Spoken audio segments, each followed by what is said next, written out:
Hello দোস্ত, আজ আমরা যাচ্ছি একটু ইনায়াকে নিয়ে ডক্টরের কাছে। আর সেইখানে যে আপনাদের দেখাবো যে জঙ্গিপুর এলাকায় আমাদের কেমন কেমন ডাক্তার দেখানোর ব্যবস্থা আছে, এবং আমরা বাচ্চাদের যদি হালকা কোনো জিনিস হয় তাহলে কোন ডক্টরকে দেখালে ভালো হবে।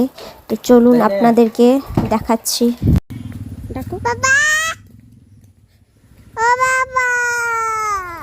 তারপর ইনায়া এখানে ওর পাপার কাছে এসে সামনের দিকে বসে গেল।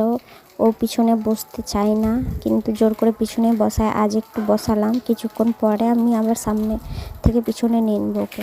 তারপর আমরা রাস্তায় যেতে যেতে একটা দোকানে দেখলাম খুব সুন্দর সুন্দর বাচ্চাদের দোলনা ঝুলানো আছে। আর আমরা কিছুদিন থেকেই ভাবছিলাম যে ইনায়ার জন্য একটা দোলনা নিব, তাই এখানে দোলনা দেখে আমরা নেমে পড়লাম। আর ইনায়ার পাপা ওইদিকে দোলনা কিনছে, আর ইনায়া আমাকে দেখাচ্ছে এই দোলনাটা ও নিবে, তাই এই দোলনাটাই নিয়েছিলাম। কিন্তু সামনেটা একটা ঘেরা আছে, বাচ্চাদের পড়ে যাওয়ার ভয় থাকে, তাই এসে পড়েছি আমরা জঙ্গিপুর সুপার স্পেশালিস্ট হাসপাতালে। এখানে আমাদের বেশিরভাগে সমস্ত জিনিসের ডাক্তার থাকে। আর বাচ্চাদের যদি কোনো ছোটো মোটো কোনো রোগ থাকে বা কোনো হালকা কিছু অসুবিধা হয় তাহলে আমরা এইখানে চলে আসি, কারণ প্রতিদিন তো আর চেম্বারে যাওয়া যাবে না, তাই আউটডোরে চলে আসি। বড় কিছু হলে তখন চেম্বারে যাই।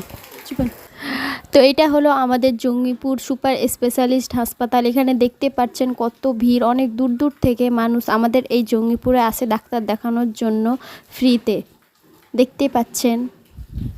হঠাৎ দেখলাম এইখানে অনেক ভিড় জমেছে। পরে বুঝতে পারলাম যে এখানে হাসপাতালকে দেখার জন্য বাইরে থেকে কোনো সরকারের কর্তৃপক্ষ এসেছে যাচাই করার জন্য যে হাসপাতালটা ভালোভাবে চলছে কি না। আর এখানে দেখতে পাচ্ছেন কত সিকিউরিটি রেখেছে, কোনো সরকারের বড় নেতাই হবে, তার জন্য এত সিকিউরিটি। আমরা সাইডে দাঁড়িয়ে দাঁড়িয়ে ভিডিও করছিলাম, কারণ সবাই ভিডিও করছিল, তাই আমিও করতে লাগলাম আপনাদেরকে দেখাবার জন্য। তো এই ছিল আজকের ভিডিওটি কেমন লাগলো অবশ্যই কমেন্টে জানাবেন, আর আমার পেজটিকে অবশ্যই ফলো করে নেবেন।